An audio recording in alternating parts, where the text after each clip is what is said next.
तो नमस्कार साथियों, मेरा नाम है हरीश वर्मा, मेरे चैनल टीचिंग टॉक में स्वागत है। साथियों, आज मैं पढ़ाऊंगा आपको सूर्यवंश के बारे में। ठीक है, सूर्यवंश का जो काल है ना, कार्यकाल है, वो मुगल वंश के बीच में ही आता है। तो मैंने मुगल वंश को बताया था कि 1526 में इसकी स्थापना हुई थी और ये लगातार चलता ही रहता है। ठीक है, 1856 तक चलता है मुगल काल, इसको आप याद रखना। ठीक है, तो इसी बीच में साथियों 1540 से 1555 के बीच में ये सूर्यवंश जो दूसरा अफगान साम्राज्य है, इनका कार्यकाल आता है। ठीक है साथियों, मैं पढ़ाने से पहले ना आपको हर दिन एक मोटिवेशन कोटेशन आपको शेयर करूंगा ताकि आप चार्ज अप रहे और 24 घंटे आपको पढ़ने का मन करे। आज का कोटेशन है, आपका प्रेरणादायी वचन है स्वामी विवेकानंद का। ठीक है, उन्होंने क्या कहा था कि अगर हमें अपने लक्ष्य की प्राप्ति करनी है, अपने टारगेट, अपने गोल को अचीव करना है ना, तो उसके लिए उन्होंने कहा था कि उठो जागो और तब तक नहीं रुको जब तक हमें अपनी सफलता, अपनी लक्ष्य की प्राप्ति नहीं हो जाती। ठीक है, इससे हमें क्या सीख मिलती है कि हमें एक बड़ा टारगेट, बड़ा गोल, बड़ा लक्ष्य सेट करना है। ठीक है, उसके लिए हमें दिन रात मेहनत करना है, धैर्य रखना है, संकल्प रखना है, दृढ़ वचन रखना है अपने आप में कि करना ही है, हमें बड़ी लक्ष्य की और हमें जाना ही है, बड़ा लक्ष्य को अचीव करना ही है। जब बड़ा लक्ष्य सेट करोगे ना तो असफलता तो हाथ लगेगी। ठीक है, असफलता हाथ लगेगी, इसके लिए समय बहुत ज्यादा लगेगा। तो हमें हार नहीं माननी है, हमें जब तक चाहे कितना भी समय लग जाए, खासकर सीजीपीएससी तैयारी करने वाली स्टूडेंट के लिए, यूपीएससी की तैयारी करने वाली स्टूडेंट के लिए, जिनके सपने बड़े हैं ना, तो उनके लिए भी जिनके सपने बड़े होते हैं ना, उनको समय तो लगता ही। तो हमें खासकर ऐसे लोगों को स्वामी विवेकानंद से सीखना चाहिए जो बड़ा लक्ष्य सेट करता है। ठीक है, तो हमें क्या सीख मिलती है, जब बड़ा गोल अचीव करने के लिए जाते हो ना, तो असफलता हाथ लगती है। ठीक है, समय लगता है, हमें हार नहीं माननी है और लगातार सतत रूप से हमें प्रयास करना है, हमें अपने गोल को प्राप्त करने के लिए। आई बात समझ में? तो आए साथियों, हम बहुत अच्छे से पढ़ते हैं सूर्यवंश को। तो सूर्यवंश का कार्यकाल दरअसल 540 से 555 के बीच में है। ठीक है, तो 1540 से 1555 के बीच में सूर्यवंश आता है। साथियों, सूर्यवंश में ना 3 शासक हुए। शेरशाह सूरी जिन्होंने सूर्यवंश की स्थापना करी थी, उसके बाद उसके बेटे इस्लाम शाह, उसके बाद आता है मोहम्मद शाह। ठीक है, मोहम्मद आदिल शाह। तो महत्वपूर्ण 3 शासक हुए इस वंश में। ठीक है, आइए हम एक एक चीज को फैक्ट के अनुसार देखते हैं। तो सूर्यवंश, सबसे पहले जब आप पढ़ते हैं ना, ठीक है, कोई भी चैप्टर को तो नाम आता है, जैसे कि इस चैप्टर का नाम क्या है, सूर्यवंश। तो सबसे पहले अगर उसके बारे में जान जाओगे ना, ये शब्द कहाँ से आया है, तो आधा से ज्यादा जो समझ है यहीं से पूरा कंप्लीट हो जाएगा। आई बात समझ में? साथियों, सूर्यवंश दरअसल ना अफगानिस्तान से आया हुआ शासकों का एक वंश है। आई बात समझ में? तो अफगानिस्तान में एक कबीले था सुर नाम से। ठीक है, तो सुर नाम से एक अफगानिस्तान में कबीले थे। उसी सूर्यवंश के कबीले का शासक था, उसी कबीले का व्यक्ति था शेरशाह सूरी। ठीक है, तो शेरशाह सूरी अफगानिस्तान के एक कबीले का एक अंग था। उसी कबीले के नाम से ही इस साम्राज्य का नाम, इस दूसरा अफगान वंश का नाम सूर्यवंश पड़े। आई बात समझ में? साथियों, सूर्यवंश के संस्थापक थे शेरशाह सूरी। आई बात समझ में? साथियों, इनका बचपन का नाम ना फरीद खान पड़ता है। इसका बचपन का नाम तो फरीद खान है। ठीक है, जो अफगानिस्तान के सूर कबीले के थे, बचपन का नाम फरीद खान है, लेकिन आगे चलकर ना इनको शेर खान बोलते हैं, शेरशाह सूरी भी बोलते हैं। आई बात समझ में? तो पॉइंट वाइज जबरदस्त तरीके से हम इसको अच्छे से पढ़ते हैं। ठीक है साथियों, शेरशाह सूरी फरीद खान का जन्म सन 1486 में होता है। आई बात समझ में? साथियों, इनकी पैदाइशी ना वर्तमान पंजाब के होशियारपुर शहर में होता है। ठीक है, इनके बचपन का नाम फरीद खान होता है, जो आगे चलकर शेर खान, शेरशाह सूरी में तब्दील हो जाता है इसका नाम। इनके पिता साथियों बहुत संपन्न थे, ये जागीरदार थे, ये जमींदार थे। तो इनके पिता का नाम है हसन खान, जो सासाराम, जो बिहार में पड़ता है, सासाराम बिहार में पड़ता है, तो बिहार के सासाराम के एक जमींदार थे। साथियों, इन्होंने कहते हैं कि मुगल वंश में सबसे ज्यादा पढ़ाई, ठीक है, अफगान साम्राज्य में सबसे ज्यादा पढ़ाई शेरशाह सूरी ने किया था। ठीक है, तो इन्होंने अपनी शिक्षा को जौनपुर में कंप्लीट किया था। जौनपुर वाराणसी में एक क्षेत्र का नाम है, वाराणसी डिस्ट्रिक्ट में पड़ता है वर्तमान में। तो उसी क्षेत्र में, जौनपुर के इलाके में इन्होंने पढ़ाई करी, जौनपुर में। आई बात समझ में? साथियों, इनके पिता का नाम है हसन खान। हसन खान जो सासाराम के जमींदार थे ना, ये पंजाब में एक अफगान रईस जमाल खान की सेवा में थे। सेवा में कहने का मतलब होता है कि उनके अंडर में काम करते हुए इन्होंने कई सारे काम किए जमींदार रहते हुए। आई बात समझ में। साथियों, हसन खान ने शेर शाह सूरी के पिता ने 4 शादियां करी थी, ठीक है। जो पहली पत्नी की जो लड़का था उसका नाम है शेर शाह सूरी, लेकिन हसन खान जो उनके पिता थे उन्होंने सबसे ज्यादा प्यार उन्होंने अपनी चौथी बीवी को दिया था। तो इसी कारण शेर शाह सूरी और इनकी सौतेली माँ में बहुत ज्यादा लड़ाइयाँ झगड़ा होते थे, वाद विवाद होते थे। आई बात समझ में। इस कॉन्सेप्ट को आपको समझना है, ठीक है। तो हसन खान पंजाब में एक रईस जमाल खान की सेवा में थे। उसी के अंडर में यह सासाराम के जमींदार के हैसियत से काम कर रहे थे, सेवा कर रहे थे, ठीक है। हसन खान के 4 पत्नी थी, इनके 8 बच्चे थे, ठीक है। साथियों, सौतेली माँ इनको बहुत सताती थी बचपन में। मैंने आपको बताया ना, बड़ी पत्नी का बेटा था शेर शाह सूरी, लेकिन छोटी पत्नी इनको बहुत सताती थी, आपको याद रखना चाहिए। इसी कारण साथियों, शेर शाह सूरी ने घर छोड़कर जौनपुर में चला गया अपनी आगे की पढ़ाई के लिए, ठीक है। साथियों, इन्होंने ना देखो, हसन खान ने जमाल खान की सेवा में थे।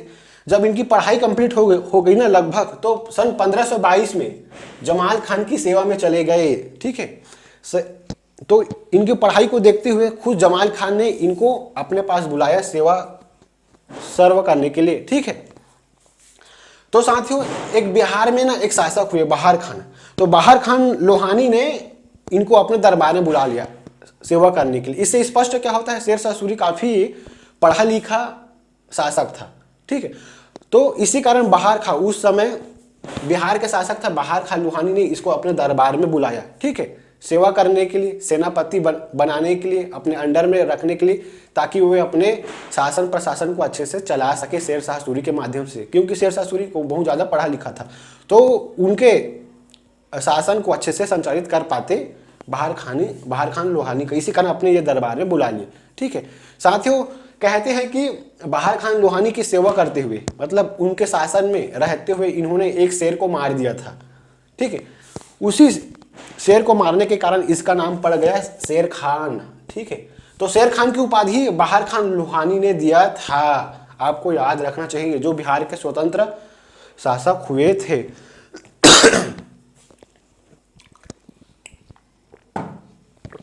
साथियों, जब हसन खान की मृत्यु हो जाती है ना, पिता की मृत्यु के बाद, हसन खान की मृत्यु के बाद जो जागीर था ना हसन खान का, ये अपने पास रख लेता है शेर शाह सूरी। तो पिता की मृत्यु के बाद उनकी पैतृक जागीर को अपने पास रख लेता है, अपने पास कब्जा लेता है। यही कारण है कि साथियों, जागीर के लिए ही शेर खान और उनके सौतेला भाई सुलेमान के मध्य विवाद होता है, ठीक है। हसन खान की मृत्यु के बाद जागीर को हथिया लेता है शेर शाह सूरी। इस हथियाने के चक्कर में उनके सौतेला भाई सुलेमान और शेर खान के बीच काफी युद्ध होता है, विवाद चलता है, ठीक है, लड़ाइयाँ होती है। साथियों, शेर शाह सूरी काफी पढ़ा लिखा था, टैलेंट था, प्रतिभा का धनी था। इसी कारण ये अपना प्रभाव धीरे धीरे पूरा उत्तर भारत में, खासकर बिहार बंगाल के क्षेत्रों में फैला रहा था, ठीक है। मैंने आपको बताया था साथियों कि ये ना शुरुआत में बहार खान के तो एक क्या बोलना चाहिए, बहार खान के छोटा सा एक नौकर के रूप में काम कर रहे थे, सेवा कर रहे थे। लेकिन धीरे धीरे इनको सहायक के रूप में नियुक्त कर दिया, असिस्टेंट के रूप में इनको नियुक्त कर दिया बहार खान ने, इनके टैलेंट, इनके प्रतिभा को देखकर। तो बहार खान के सहायक के रूप में नियुक्त हुए, ठीक है। चूंकि पढ़ा लिखा था शेर शाह सूरी, तो बहार खान ने अपने बेटे जलाल खान के शिक्षक और गुरु बना दिए, ठीक है। तो बहार खान के बेटे का नाम क्या है, जलाल खान। तो जलाल खान के शिक्षक और गुरु बना दिए, ठीक है, शेर शाह सूरी को बहार खान ने, ठीक है। साथियों, जब इनका कद लगातार बढ़ रहा था ना बहार खान के सामने, तो भड़काने वाले कई हो गए कि ये आपको मारकर आपकी गद्दी पर कब्जा कर लेगा, आपकी गद्दी पर बैठ जाएगा। ये भड़का रहा था उसके आसपास के लोग, बहार खान के आसपास के लोग, ठीक है।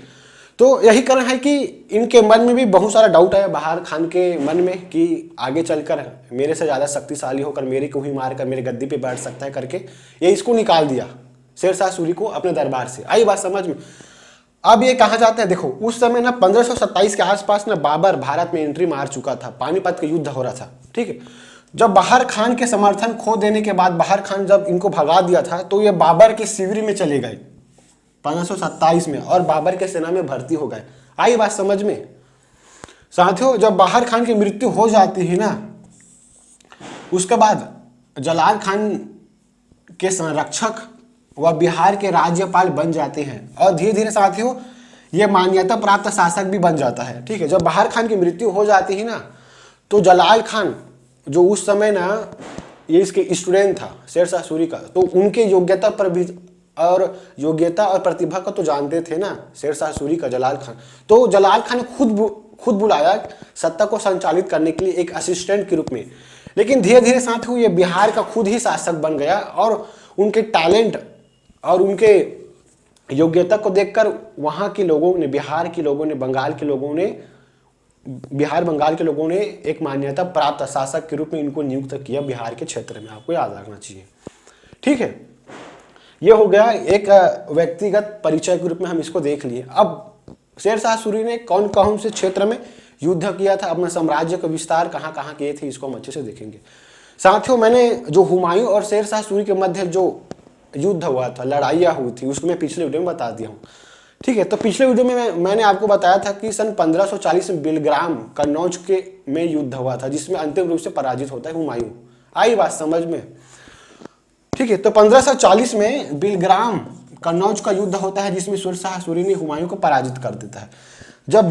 ठीक है, तो बिलग्राम कन्नौज में युद्ध में हार गया था हुमायूं, तो हार कर हुमायूं ने पेशावर के क्षेत्र में अपना पैठ बढ़ा दिया था। ठीक है, तो वर्तमान पाकिस्तान के पेशावर के क्षेत्र में गख्खर जनजाति के यहाँ इन्होंने शरण लिया था। तो साथियों 1541 में इन्होंने, शेरशाह सूरी ने 1541 में गख्खर जनजाति पर हमला करके गख्खर जनजाति पर हमला किया ताकि हुमायूं वापस आ न सके भारत पर कब्जा करने के लिए। ठीक है, तो गख्खर जनजाति ने हुमायूं को शरण दिया था पेशावर के क्षेत्र में।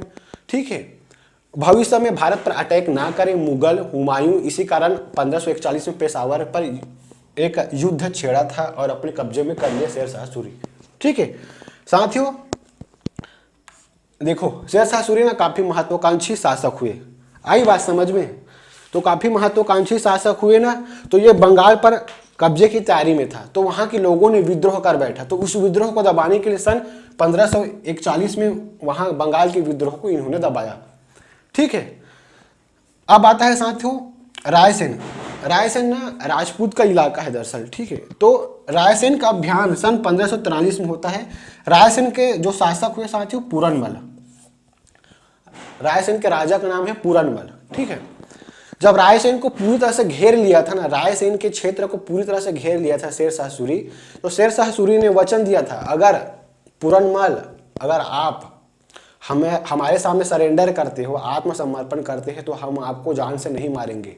ठीक है, लेकिन इन्होंने, शेरशाह सूरी ने धोखा दिया। रायसेन ने बड़ी ईमानदारी से आत्मसमर्पण किया, लेकिन आत्मसमर्पण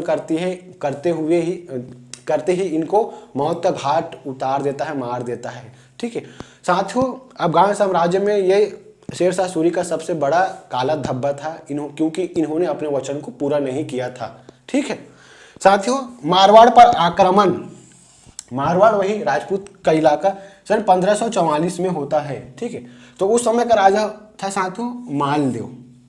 ठीक है, तो मालदेव के दो सेनापति थे। ठीक है, दो सेनापति थे जैता और कुंभा। ठीक है, तो जैता और कुंभा ने शेरशाह सूरी से भयानक युद्ध किया और जैता और कुंभा मर जाता है। साथियों, उनकी वीरता को देखकर ना शेरशाह सूरी ने दिल्ली में वीर स्तंभ बनवाया है, आपको याद रखना चाहिए। ठीक है साथियों, कहते हैं कि शेरशाह सूरी ने जब इनको पराजित किया था ना, तो कहा था कि मैंने मुट्ठी भर बाजरे के लिए हिंदुस्तान की सत्ता को खो बैठा था। इन्होंने ऐसा वचन किया था, क्योंकि दो सेनापति के चक्कर में इन्होंने बहुत सारे अपने सेनाओं को लॉस में बैठा दिया था, बहुत सारे सेना का मृत्यु हो चुका था। यही कारण है साथ ही इनकी वीरता को देखकर इन्होंने दिल्ली में वीर स्तंभ बनवाया था, आपको याद रखना चाहिए। साथियों, कालिंजर का युद्ध सन 1545 में होता है। ठीक है, कालिंजर के शासक थे कीरत सिंह। ठीक है, तो तो कीरत सिंह के यहाँ ना रीवा के जो शासक थे वीर सिंह बुंदेला, तो वीर सिंह बुंदेला को इस कीरत सिंह ने अपने यहाँ शरण दिया था। ठीक है, तो अपने यहाँ शरण दिया था ना, तो नफरत में गुस्सा में कालिंजर के साथ युद्ध किया, कालिंजर के शासक कीरत सिंह के साथ युद्ध किया। तो युद्ध के दौरान साथियों एक हुक्का नामक एक तोप था, अग्नि का तोप, अग्निशाही, ठीक है, अग्निनाशक तोप था। तो अग्निनाशक तोप को जब ना, ठीक है, जब तोप को ना कालिंजर पर फेंक रहे थे ना खुद शेरशाह सूरी, इस तो वो हुक्का नामक जो अग्नि नाशक तोप खुद उनके शरीर में आ गया और खुद जलकर मर गए। आई बात समझ में? तो एक तोप के माध्यम से जब आक्रमण कर रहे थे कालिंजर पर, तो वह तोप पुनः उसके पास आया पीछे से और वो मर गया। आई बात समझ में? आपको याद रखना चाहिए साथियों। अब शेरशाह सूरी की मृत्यु हो जाती है हुक्का नामक तोप के लगने से कालिंजर के युद्ध में। तो आपके दिमाग में प्रश्न आएगा कि अब इसके उत्तराधिकारी कौन कौन हुए, तो हम देखते हैं। चलो, तो शेरशाह सूरी का 2 पुत्र था साथियों। पहला पुत्र है आदिल खान जो बड़ा लड़का था, और दूसरा है जलाल खान, ठीक है, जो आगे चलकर इस्लाम शाह के नाम से राजपाट संभालता है। तो छोटा भाई जलाल खान ने आदिल खान को परास्त करके युद्ध में ये सत्ता को संचालित करता है सूरवंश को। ठीक है साथियों, इनका नाम इस्लाम शाह इसलिए पड़ा क्योंकि इन्होंने इस्लामिक कानून के अनुसार सत्ता को संचालित किया। ठीक है, तो इस्लाम के कानून के अनुसार इन्होंने सत्ता को चलाया। 1553 में साथियों इनकी मृत्यु हो जाती है बीमारी में। ठीक है, तो 1540 से 1555 के बीच में शेरशाह सूरी राज करते हैं। 1545 से 1553 के बीच में जलाल खान इस्लाम शाह इनके पुत्र राजा बनते हैं। ठीक है साथियों, जलाल खान के बाद ना इसके पुत्र फिरोज शाह 12 वर्ष की उम्र में सत्ता संभालता है। ठीक है, ये साथियों सन 1553 से 1555 के मध्य शासन करते हैं फिरोज शाह की मृत्यु उनके खुद के मामा मोहम्मद आदिल शाह करते हैं। आई बात समझ में? तो ये बहुत अच्छे से मैंने बेहतरीन तरीके से इसको कॉन्सेप्ट वाइज बाकायदा पढ़ा दिया हूँ। ठीक है, रिविजन करा देता हूँ फटाफट, जैसे कि मैंने हर वीडियो में कराता हूँ। ठीक है साथियों, सूरवंश ने 1540 से 1555 के बीच में भारत में राज किया। सूरवंश दरअसल अफगानिस्तान के एक कबीले का नाम है। वहाँ का एक व्यक्ति था फरीद खां, जो आगे चलकर शेरशाह सूरी के नाम से प्रसिद्ध होता है। इनका जन्म सन 1486 में होता है। इनकी पैदाइशी पंजाब के होशियारपुर में होता है। साथ ही इनके पिता का नाम है हसन खां, जो सासाराम के जमींदार थे। शेरशाह सूरी का शिक्षा साथियों जौनपुर में होता है। हसन खां पंजाब में एक रईस जमाल खान की सेवा में थे, इसको आप याद रखना चाहिए। ठीक है, हसन खान की 4 पत्नी थी, 8 बच्चे थे। शेरशाह सूरी बड़ी पत्नी मतलब पहली पत्नी की बच्चे थे, लड़का था। तो यही कारण है कि उनकी जो छोटी पत्नी थी इनके साथ सौतेला व्यवहार करते थे, तो उनके मध्य पड़ता नहीं था, मतलब अच्छा व्यवहार नहीं था। तो यही कारण है कि इन्होंने घर छोड़कर जौनपुर में पढ़ाई के लिए चले गए। साथियों 1522 में जमाल खान की ये सेवा में चले गए। जमाल खान वही है जो हसन खान ने सेवा में लगे थे, इसको आप याद रखना चाहिए। साथियों इनके टैलेंट और प्रतिभा को देखकर बिहार के स्वतंत्र शासक बहार खान ने अपने दरबार में बुलाता है। इनकी सेवा में रहते हुए ये एक शेर को मारता है, यही से शेर खान पड़ता है हसन खान का नाम। ठीक है, जब पिता की मृत्यु हो जाती है तो इनके पैतृक जागीरदार पर इनका कब्जा होता है। इसी कारण सुलेमान जो उनके भाई है शेर खान के मध्य विवाद होता है। ठीक है, शुरुआत में तो ये छोटा पद में था ना शेरशाह सूरी बहार खान के, लेकिन इसके कार्य कुशलता को देखते हुए बहार खान ने इनको अपने सहायक के तौर पर नियुक्त करते हैं, असिस्टेंट के तौर पर। साथियों पढ़ा लिखा था शेरशाह सूरी, तो जलाल खान जो इनके बेटे हैं बहार खान, ठीक है, तो जलाल खान के शिक्षक और गुरु बना देते हैं शेरशाह सूरी को। ठीक है, भड़काने वाले बहुत होते हैं, लगातार तेजी से आगे बढ़ रहे थे बहार खान के सामने उनका कद, तो भड़काने की वजह से भड़क गए बहार खान कि मुझे मारकर ये अपनी गद्दी हासिल कर सकता है शेरशाह सूरी। तो उनको भगा दिया अपने दरबार से और ये बाबर के शिविर में चले गए सन 1527 में। ठीक है, साथ ही बहार खान की मृत्यु के बाद ये पुनः राजकुमार के संरक्षक बनते और बिहार के राज्यपाल बन गए और धीरे धीरे इन्होंने बिहार के मान्यता प्राप्त शासक भी बन गए। इन्होंने साम्राज्य का विस्तार किया। ठीक है।